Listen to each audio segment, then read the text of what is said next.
Agora nós vamos falar da última corrente. Nós vimos a corrente de projeto, muito conhecida, muito falada, a corrente de projeto, que é a corrente IB ou IP, às vezes aparece IP, tá, de projeto.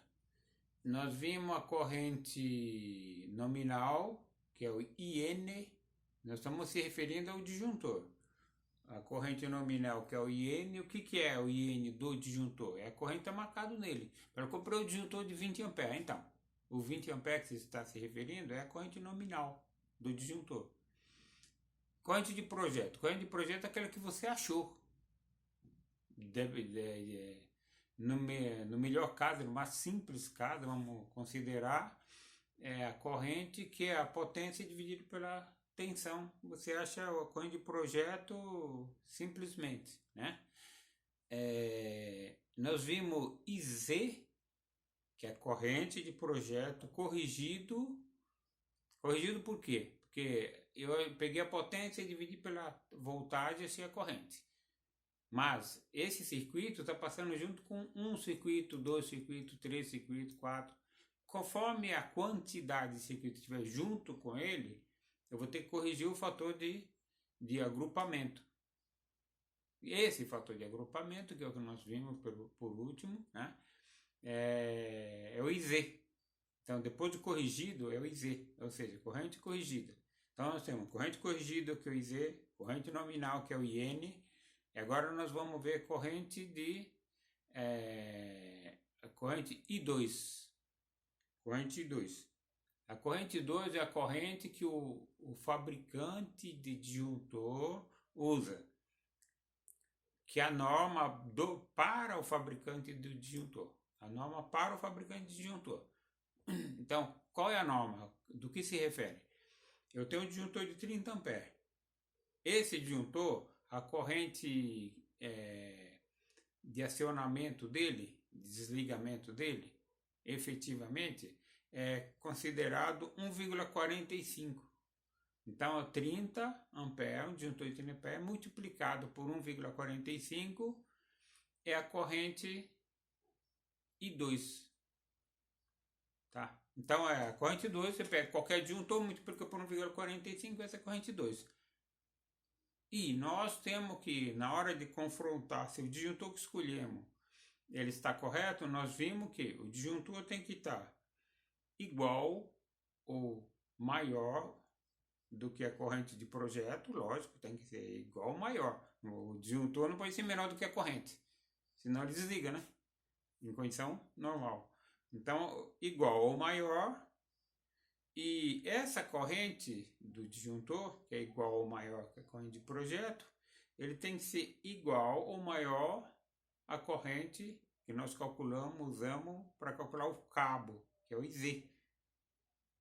O IZ, aquela corrente que nós fomos lá, calculamos, corrigimos, aí ele vira IZ.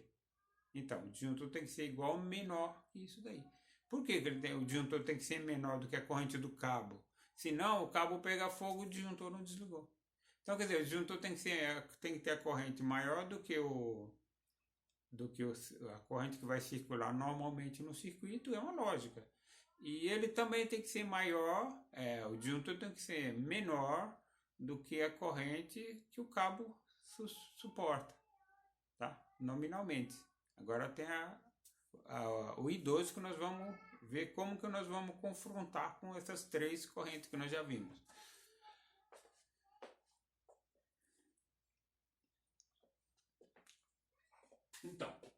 Então I2, o que é I2? I2 é a corrente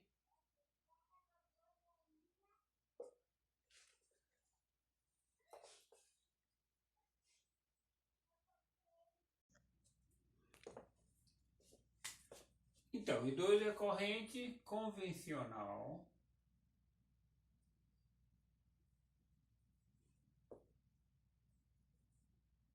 da atuação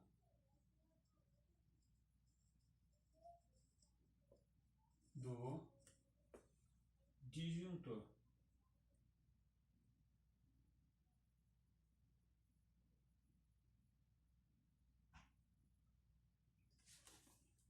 corrente convencional de atuação do disjuntor, conhecido com esse nome, I2. Aí, na nossa escolha de disjuntor, nós vimos primeiro, vamos repetir aqui, a corrente de projeto, também chamado de B, às vezes está B maiúsculo, às vezes está B minúsculo, às vezes está P. Então, o IB ele tem que ser maior, o IB tem que ser menor, aliás, menor, pontinha assim, aqui é o menor, o que tiver desse lado da ponta é menor, o que tiver desse lado daqui o IB menor ou igual a corrente do disjuntor, tá? E a corrente do disjuntor, por sua vez, tem que ser menor ou igual à corrente corrigida do cabo desse circuito. Então vou lá, pego a corrente, procuro na tabela 36, acho a corrente, corrijo, deu, não deu, achei, pronto. Agora esse cabo e vai ser essa corrente. Essa é a corrente que o cabo consegue conduzir na condição em que ele está instalado. Então isso daqui é a primeira teste que nós fazemos, se nosso disjuntor foi escolhido corretamente. Aqui é o primeiro teste. O segundo teste, que a norma fala, é que o I2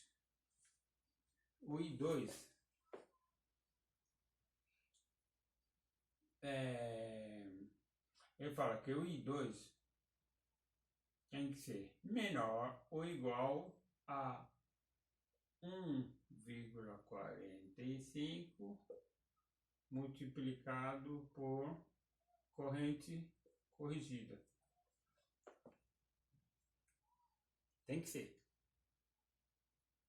Agora, nós aqui no I2, corrente convencional de atuação, qual é essa corrente? Nós falamos, mas não escrevemos, vamos escrever então. I2 aqui é igual 1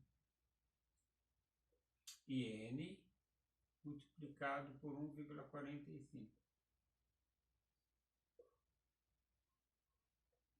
Quando eu pego o I2 multiplico por 1,45, eu acho o I2. Então, o I2 do disjuntor é a corrente que está marcada nele multiplicada por 1,45. Se a gente for prestar atenção aqui,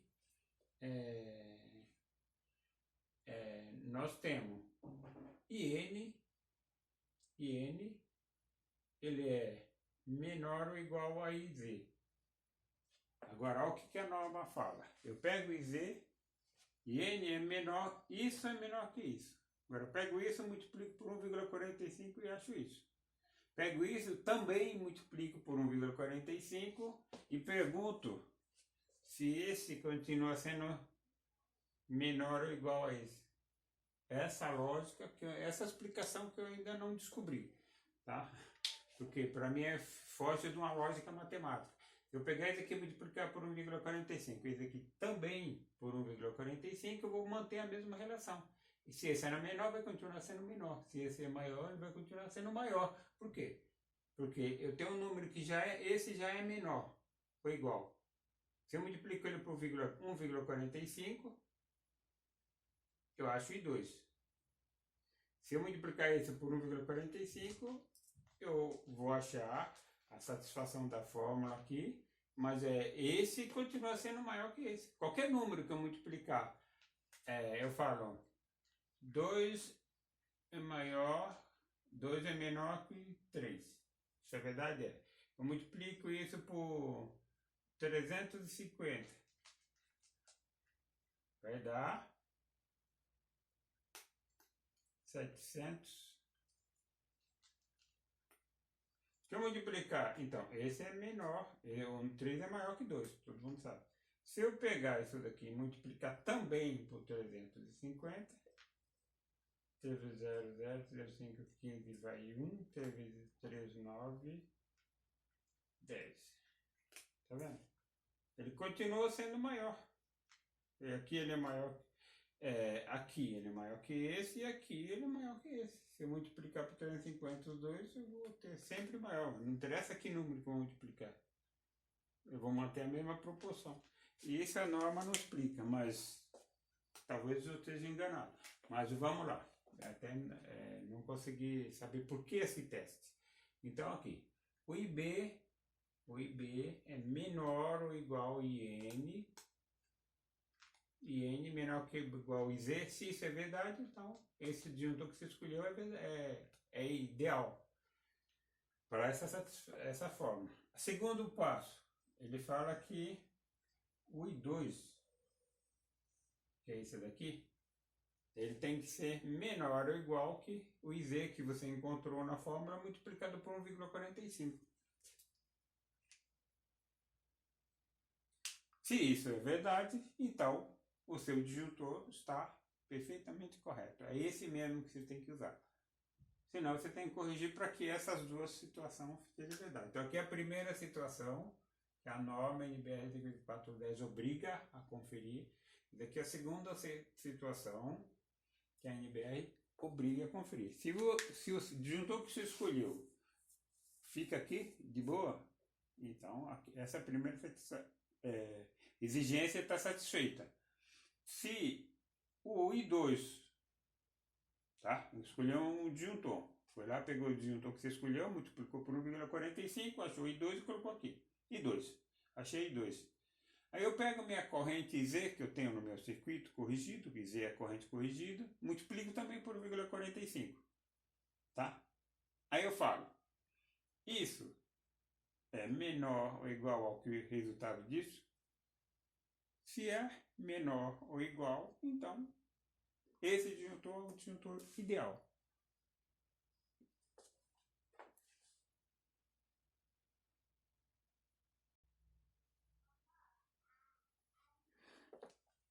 Então, em resumo, essa verificação aqui significa o quê? Significa que o fabricante do cabo também tem a norma de fabricação e se eu pegar a corrente corrigida, multiplicar por 1,45, é a corrente que o cabo suporta em sobrecarga. E 2, tá? Então, no caso aqui, aqui é a corrente que o cabo suporta em situação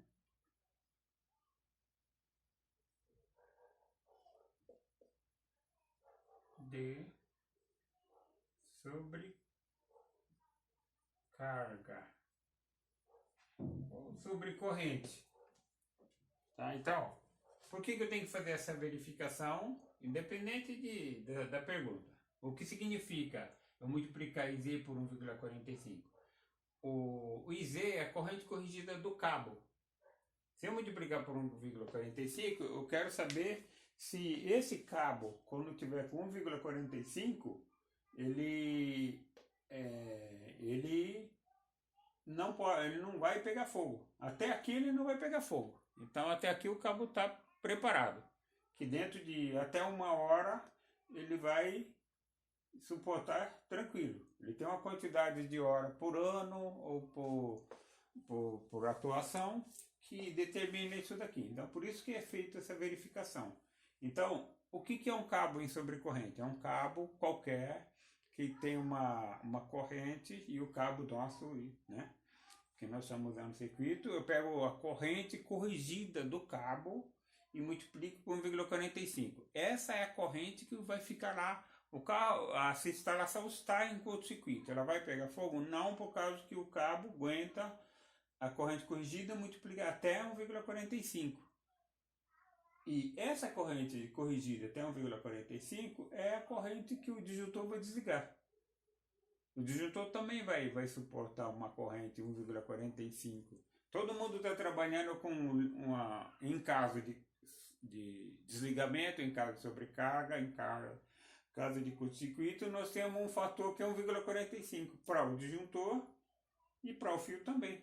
Senão não adianta nada, né? Se o disjuntor ele está subindo a corrente e ele não desliga, mas ele vai desligar. Mas antes que ele desliga, ele danificou os cabos, a corrente danificou os cabos, então não adiantou nada. Eu perdi minha instalação toda, com risco de incêndio. Então, o meu cabo tem que suportar durante um tempo a corrente de curto-circuito, que vai passar por ele. A corrente de curto-circuito passa pelos fios, pelos cabos. E qual é essa corrente que ele aguenta, que ele suporta? 1,45 vezes a nominal, a corrigida. Tá? Isso já tem bastante sobra, dá para perceber. E o disjuntor? O disjuntor ele tem que atuar dentro de 1,45 vezes a nominal. Quer dizer, o disjuntor vai entrar em ação antes que o cabo ultrapasse a característica dele, que é 1,45. Tá? Só essa pergunta que ficou, né? Se a gente for prestar atenção, analisar matematicamente, mas não tem problema não dói nada. Então, se a gente responder essa pergunta, ninguém nunca questionou, se a gente coloca nessa condição, satisfeito? Beleza. Coloca nessa condição, satisfeito? Beleza. Coloca o disjuntor que ele vai dar certo. Não tem problema. Se você... aproximação, as tolerâncias são sempre para mais. Então nunca vai ter problema. Você percebe que uma instalação bem projetada, ela não foi feita para acontecer acidente, incêndio, nada. Se for bem projetada. Mas quem é que projeta bem uma instalação? Então, quem usa a norma como ponto de referência, como verdade. Está dentro da norma, a norma já te dá todas as tolerâncias necessárias e possíveis para que as coisas aconteçam sem nenhum imprevisto.